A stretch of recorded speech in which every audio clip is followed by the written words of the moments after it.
Hey, happy day 627 of What's She Up To Now? She, S-H-E, being Sharon Horne-Ellstrom, happens to be my initials, which I actually really love my initials. I got married, and when I decided whether I was going to hyphenate my name or not, I decided to hyphenate my name, partially because I like the initials S-H-E better than my old initials S-A-H. I just liked it better. So when I got divorced, guess what?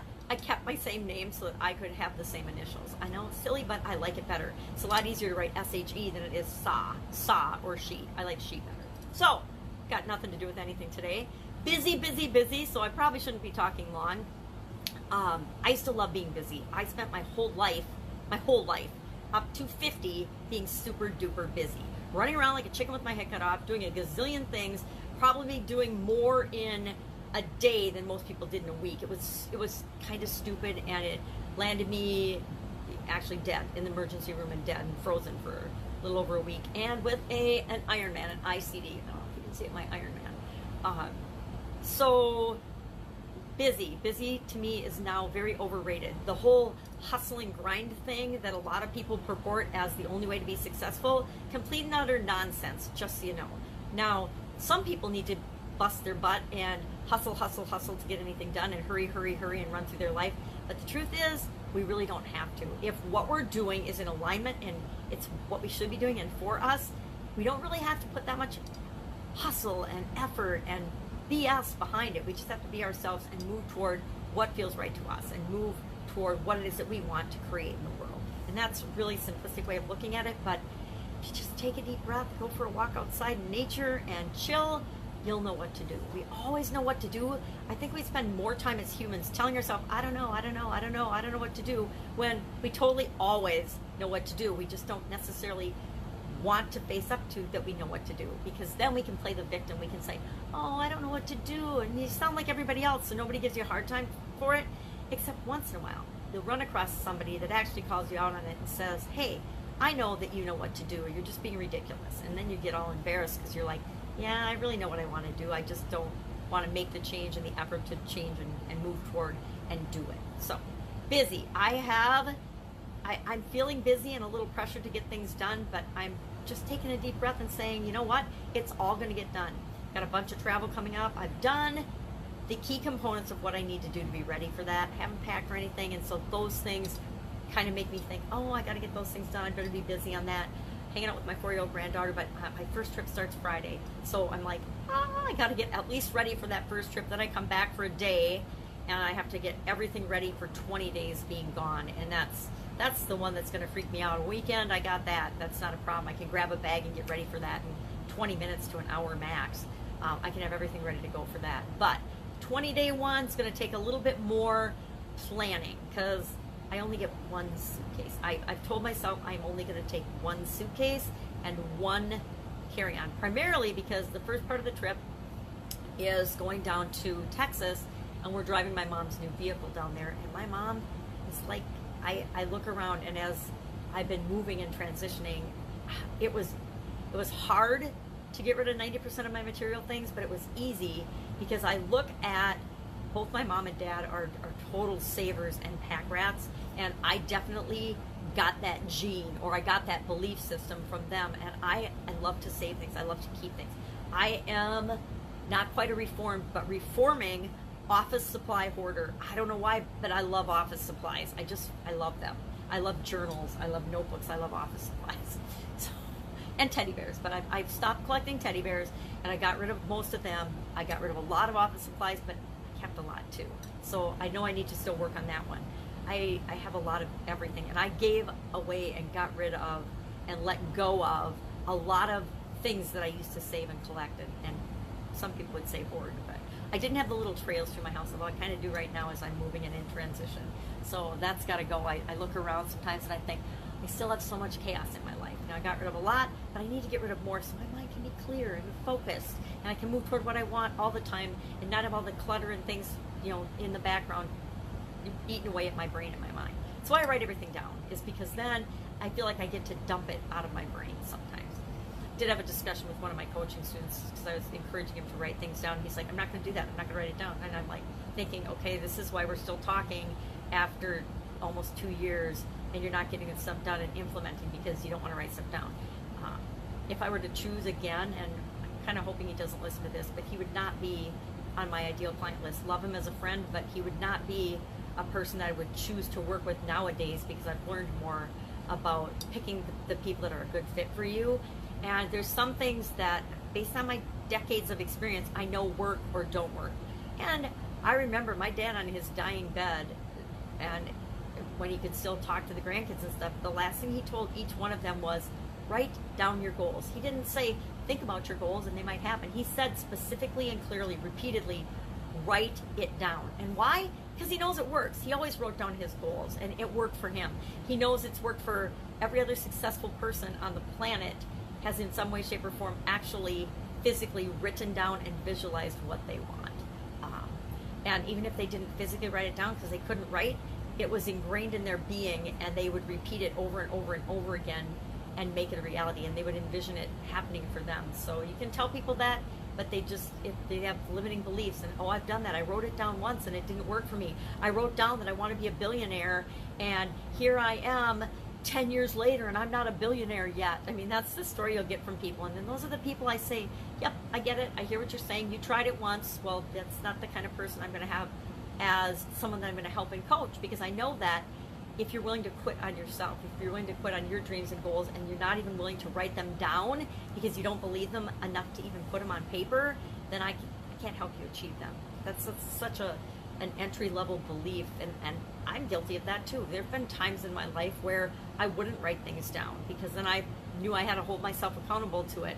If I write it down, it means I'm going to do it. If I say I'm going to do it, I'll do it. But if I say I'm going to do it and I write it down, it's as good as done. And everybody isn't like that. I get it. But usually, if you're not reluctant to even take a step toward what you want, and that writing something down is the most minuscule step toward what you want. But it's because that person wants someone else to do it for them, someone else to blame, someone else to be responsible for their not taking action or taking action. Or, oh, you did this with me, and I used to have employees like that. You told me how to do this. I did it exactly how you told me. It didn't work for me. You know what? We all have to take 100% personal responsibility and think for ourselves and take the actions that work for us, not for anyone else. And that's one of the biggest, hardest lessons that we all have to learn, is that we are 100% responsible for ourselves no matter what. We can try to be responsible for our kids. We can try to be responsible for our significant others. We can try to encourage them and coach them and help them to do things. But ultimately, it is up to them whether they take action or not. It is up to them to decide how they're going to think and feel about everything. It's up to them to decide if they're going to be a victim or if they're going to be a victor. I've been thinking a lot about the whole victim-victor thing lately as I've been encountering different people in my life, and I ask myself, why am I being shown this? And then I would have to say, well, because in some areas I don't always act like I know I should. I don't always act like I want to. I get super frustrated over computer and technology stuff because I figure I should be smart enough to figure it out. I shouldn't have to struggle with it. But guess what? Things are changing all the time, and so it's not even that I'm not smart enough to figure it out. It's just that I don't want them to change. I want them to be the same. Well, it's kind of human nature. We want things to be consistent and expected. We want to get what we expect. And so I should just expect things to change all the time, and that I love the challenge of figuring it out and facing those things. And I actually really do. Every time I figure some little thing out or some way to be faster or more efficient or more effective with something, I love it. I get a little, hit, a little mental zing and positive hit from that. So instead of looking at that I'm frustrated, look at it that, oh my God, this is so exciting. I'm going to get to figure this out, and I'm going to feel so excited when I actually figure it out. That's a really good idea. I think I'm going to start doing that. So, busy but not busy. I need to get things done, but I'm not going to let myself stress out and be frustrated and busy over it. Not primarily, but because it's good for me. But I'm doing a blood pressure challenge, a 90-day challenge, and one of my things is to keep my blood pressure down and get my blood pressure down 20 points. And stress, of course, is a huge impactor on our blood pressure. And so I need to just chill and go with the flow of things and not get all worked up about stuff. And so that's it. So blood pressure challenge today was brainstorming the 5 areas you're going to break down to move you toward your goal over the next, I don't even know what we're at. We're day 20. Over the next 70 days. What are you going to do to, what areas and categories are you going to test yourself on and create areas of improvement on for your life to get you the goal that you want? So me, it's blood pressure. So I think mine were mindset, movement, movement. Let me look. I don't know. I put them away already. Mindset, movement. It's not that hard. Oh, nutrition, supplements, and then the basics. Now, under mindset, of course, I'll talk about stress and meditation and all those things, because to me, that's mindset kind of covers mental, emotional, and spiritual, all three. And then later on, we'll talk about relationships and continuous improvement and systems and processes, and you know, whether you document stuff or not depends on what you're doing.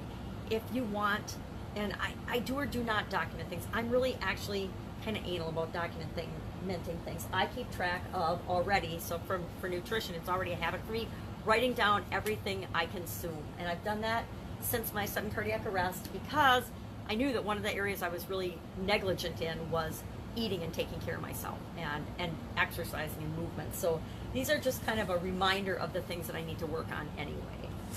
So did that. 4-year-old granddaughter came at 5 this morning. Normally I'm making my videos at 5, so I don't know what time it is now, but I'm just knocking them out, which again, I need to, as I'm traveling, get used to being discombobulated and mixing up my routine. So, you know, I was like, oh shoot, she's here already. I could hear the little footsteps. I'm like, all right, here we go. And sometimes I can get her back to sleep, but not lately. She was like, let's get dressed, let's eat breakfast, let's play. So that's what we did all morning, and that's fine. I need to obviously get used to being cool with that, being cool with getting my priorities, getting the things I need to get done every day done when I can do them, and not freaking out because I don't get them done first thing in the morning. I mean, she's like, well, could you get up earlier and do them before I come? And I said, that's what I was doing, but now you're coming earlier, and so no, I'm not getting up at 2 o'clock in the morning to do my videos to make sure I get them done before you come. Not going to happen.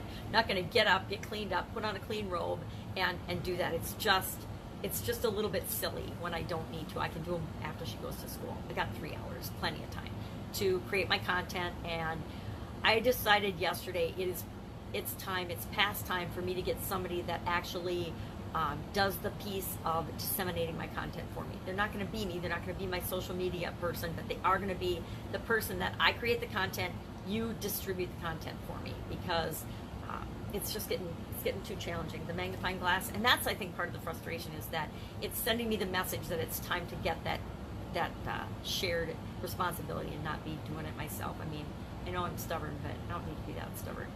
So is there something that you need to be delegating or giving up or letting go of, so that you're not busy, so that you're not doing things that aren't necessary for you to do? They might be important, they might be urgent, they might not be necessary for you personally to do them. And for me, it is important, urgent, and necessary for me to create the content that I'm creating, to do my videos, to do my interacting on social media with people, to coach people one-on-one. It's necessary for me personally to do that. It isn't necessary for me to do a lot of the little activities that are becoming more challenging for me. So I am perfectly happy and willing and able to give them up and let somebody else do them. If I can help you in any way, shape, or form, if you've got any questions, go ahead, ask me anything in the comments below, or direct message me, and I will answer. I'm not sure how much longer I will continue to offer that up. I'm getting, again, busy, and my time's getting more and more valuable. So I would say, if you've got a question, take advantage of the offer and ask it now. Better sooner than later, because as I get busier and busier, I'm not going to continue to make that offer that hey, ask me anything and I'll point you in the right direction, or I'll tell you what I've learned based on my experience. I can do it for a while, but pretty soon that's not going to be my ending of my videos, because I need to be a little bit more selfish with how I am spending my time and who I'm spending my time with. I don't mean that in a mean way. I just mean that we all have a limited number of hours in our day, and we can only do so much. And like I said, I didn't mind in my 20s and 30s and 40s, and even part way into my 50s being running around like a chicken with my head cut off. But the older I get, the more I know that I need to be a little more balanced and spend time taking care of myself, my health, getting out in nature, spending time with people I love and care about, and it can't all be about work, work, work. I noticed when I heard my 4-year-old granddaughter saying, Grandma, you work too much, you work all the time. I'm like, yeah. She's like, you should get a job where you don't have to work all the time. And I'm like, if I got a job, I couldn't be hanging out with you during the day, so that's not an option. So Again, if I can help you anyway, hit me up in the comments below. Otherwise, I will, of course, be with you tomorrow. Have an absolutely awesome Monday.